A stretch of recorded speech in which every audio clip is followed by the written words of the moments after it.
राधे राधे। कैसे हैं आप सब? स्वागत है आपका अपने YouTube चैनल पर।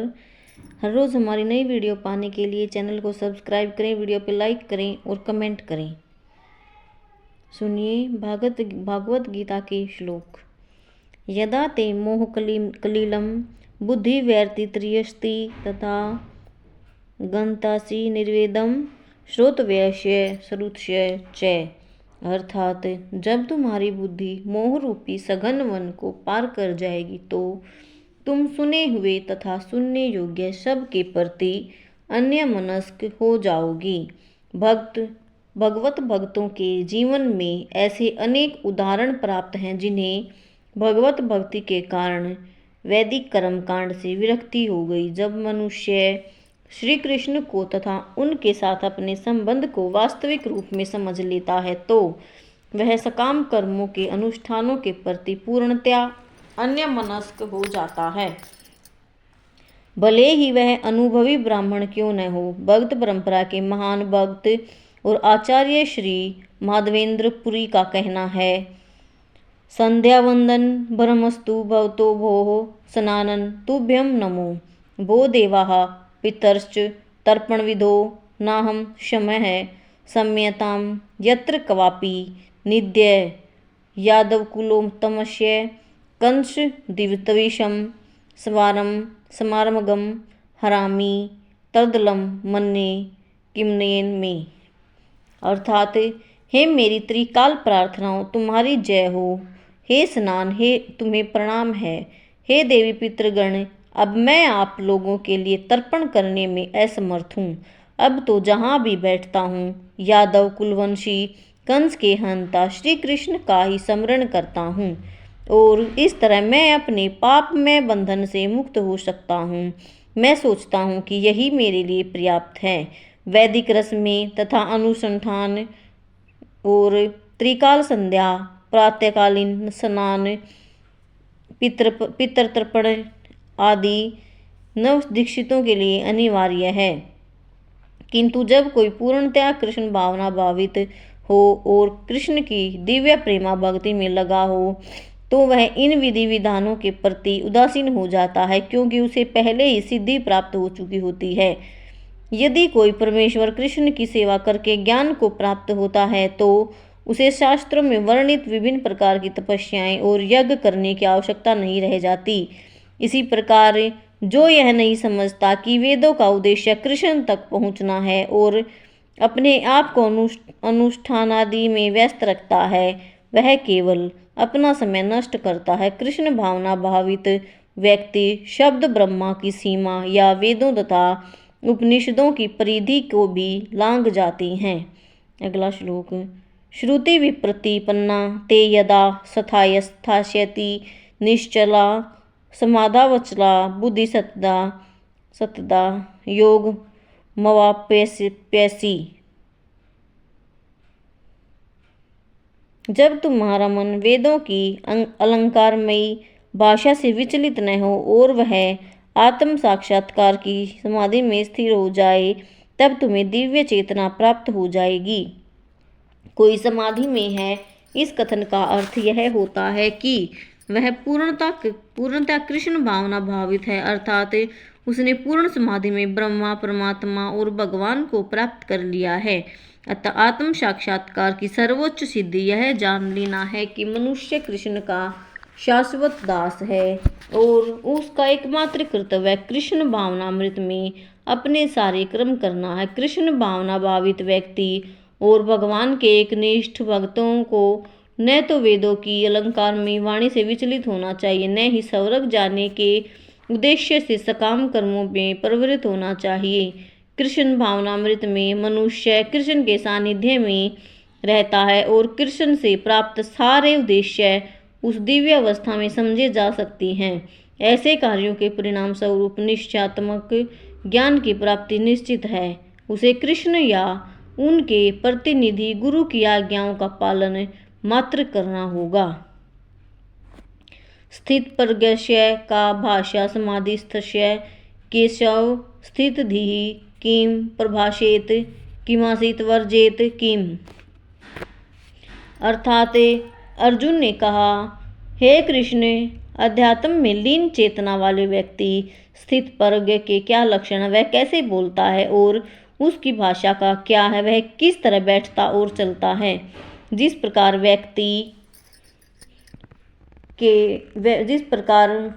प्रत्येक व्यक्ति के उसकी विशिष्ट स्थिति के अनुसार कुछ लक्षण होते हैं, उसी प्रकार कृष्ण भावना भावित पुरुष का भी विशिष्ट स्वभाव होता है, यथा उसका बोलना, चलना, सोचना आदि। जिस प्रकार धनी पुरुष के कुछ लक्षण होते हैं जिनसे वह धनवान बन जाता है, जिस तरह रोगी अपने रोगों के लक्षणों से रुग्ण जाना जाता है या विद्वान अपने गुणों से विद्वान जाना जाता, उसी तरह कृष्ण की दिव्य चेतना से युक्त व्यक्ति अपने विशिष्ट लक्षणों से जाना जाता है। इन लक्षणों को भगवत गीता से जाना जा सकता है, किंतु सबसे महत्वपूर्ण बात यह है कि कृष्ण भावना भावित व्यक्ति किस तरह बोलता है, क्योंकि वाणी ही किसी मनुष्य का सबसे महत्वपूर्ण गुण है। कहा जाता है कि मूर्ख का पता तब तक नहीं लगता जब तक वह बोलता नहीं। एक बने ठने मूर्ख को तब तक नहीं पहचाना जा सकता जब तक वह बोले नहीं, किंतु बोलते ही उसका यथार्थ रूप प्रकट हो जाता है। कृष्ण भावना भावित व्यक्ति का सर्व प्रमुख लक्षण यह है कि वह केवल कृष्ण तथा उन्हीं के से संबंध विषयों के बारे में बोलता है, फिर तो अन्य लक्षण स्वतः प्रकट हो जाते हैं और जिनका उल्लेख आगे किया गया है। अगला श्लोक, प्रजहाति यदा कामान सर्वान् पार्थ मनोगतान् आत्मन्येवात्मना तुष्टः स्थित प्रज्ञस्य दोच्यते। अर्थात श्री भगवान ने कहा है, हे पार्थ, जो मनुष्य मनोधर्म से उत्पन्न होने वाली इंद्रिय तृप्ति की समस्त कामनाओं का परित्याग कर देता है और जब इस तरह से विशुद्ध हुआ उसका मन आत्मा में संतोष प्राप्त करता है, तो वह विशुद्ध दिव्य चेतना को प्राप्त कहा जाता है। श्रीमद् भागवत में पुष्टि हुई है कि जो मनुष्य पूर्णतः कृष्ण भावना भावित या भगवत भक्त होता है उसमें महर्षियों के समस्त सद्गुण पाए जाते हैं, किंतु जो व्यक्ति अध्यात्म में स्थित नहीं होता उसमें एक भी योग्यता नहीं होती, क्योंकि वह अपने मनोधर्म पर ही आश्रित रहता है। फलतः यहाँ यह ठीक ही कहा गया है कि व्यक्ति को मनोधर्म द्वारा कल्पित सारी विषय वासनाओं को त्यागना होता है। कृत्रिम साधन में से इनको रोक पाना संभव नहीं, किंतु यदि कोई कृष्ण भावनामृत में लगा हो तो सारी विषय वासनाएं स्वतः बिना किसी प्रयास के दब जाती हैं। अतः मनुष्य को बिना किसी झिझक के कृष्ण भावनामृत में लगना होगा, क्योंकि यह भक्ति उसे दिव्य चेतना प्राप्त करने में सहायक होगी। अत्यधिक उन्नत जीवात्मा अपने आप को परमेश्वर का शाश्वत दास मानकर आत्मतुष्ट रहता है। ऐसे आध्यात्मिक पुरुष के पास भौतिकता से उत्पन्न एक भी विषय वासना फटक नहीं पाती। वह अपने को निरंतर भगवान का सेवक मानते हुए सहज रूप में सदैव प्रसन्न रहता है।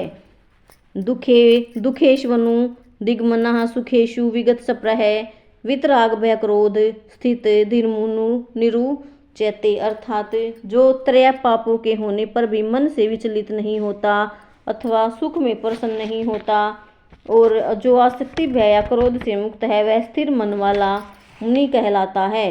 अर्थात मुनि शब्द का अर्थ है जो शुष्क चिंतन के लिए मन को अनेक प्रकार से उद्वेलित करे किंतु किसी तथ्य पर न पहुंच सके। कहा जाता है कि प्रत्येक मुनि का अपना अपना दृष्टिकोण होता है। जब तक एक मुनि अन्य मुनियों से भिन्न न हो तब तक उसे वास्तविक मुनि नहीं कहा जा सकता। न चासावश्य मतन न भिन्नम, किंतु जिस स्थिति धी मुनि का भगवान ने यहाँ उल्लेख किया है वह सामान्य मुनि से भी भिन्न है। स्थित धी मुनि सदैव कृष्ण भावना भावित रहता है, क्योंकि यह सारा सृजनात्मक चिंतन पूरा कर चुका है। वह प्रशांत निशेष मनोर्थांतर कहलाता है या जिसने शुष्क चिंतन की अवस्था पार कर ली है और इस निष्कर्ष पर पहुंचा है कि भगवान श्री कृष्ण या वासुदेव ही सब कुछ हैं, वह स्थिर चित्त मुनि कहलाता है। ऐसा कृष्ण भावना भावित व्यक्ति तीनों तापों के संघात से तनिक भी विचलित नहीं होता और क्योंकि वह इन कष्टों के को भगवत कृपा के रूप में लेता है और पूर्व पापों के कारण अपने को अधिक कष्ट के लिए दुखी होने के योग्य मानकर इसका भी श्रेय भगवान को देता। वह सोचता है भगवत कृपा से ही वह ऐसी सुख स्थिति में है और भगवान की सेवा और अच्छी तरह से कर सकता है और भगवान की सेवा के लिए तो वह सदैव साहस करने के लिए संद रहता है। वह राग या विराग से प्रभावित नहीं होता। राग का अर्थ है अपनी इंद्रिय तृप्ति के लिए वस्तुओं को ग्रहण करना और विराग का अर्थ है ऐसी इंद्रिय आसक्ति का भाव। किंतु कृष्ण भावनामृत में स्थिर व्यक्ति में न राग होता है न विराग, क्योंकि उनका पूरा जीवन ही भगवत सेवा में अर्पित रहता। फलतः सारे प्रयास असफल रहने पर भी वह क्रुद्ध नहीं होता, चाहे विजय हो या न हो। कृष्ण भावना भावित व्यक्ति अपने संकल्प का पक्का होता है। यह सर्वत्र नभि स्त्रे हस्तत प्राप्य शुभा शुभम न भिनंदति न दृष्टि तस्य प्रज्ञा प्रतिष्ठिता। अर्थात इस भौतिक जगत में जो व्यक्ति न तो शुभ की प्राप्ति से हर्षित होता है और न अशुभ के प्राप्त होने पर उससे घृणा करता है, वह पूर्ण ज्ञान में स्थिर होता है। भौतिक जगत में सदा ही कुछ न कुछ उथल पुथल होती रहती है, उसका परिणाम अच्छा हो या बुरा। जो ऐसी उथल पुथल में विचलित नहीं होता, जो अच्छे या बुरे से प्रभावित रहता है, उसे कृष्णामृत भावना में स्थिर समझना चाहिए। जब तक मनुष्य इस भौतिक संसार में है तब तक अच्छाई या बुराई की संभावना रहती है, क्योंकि यह संसार द्वैत से पूर्ण है। किंतु जो कृष्ण भावनामृत में स्थिर है वह अच्छाई या बुराई से अछूता रहता है, क्योंकि उसका सरोकार कृष्ण से रहता है जो सर्व मंगलमय है। ऐसे कृष्ण भावनामृत से मनुष्य पूर्ण ज्ञान की स्थिति प्राप्त कर लेता है, जिसे समाधि कहते हैं। राधे राधे।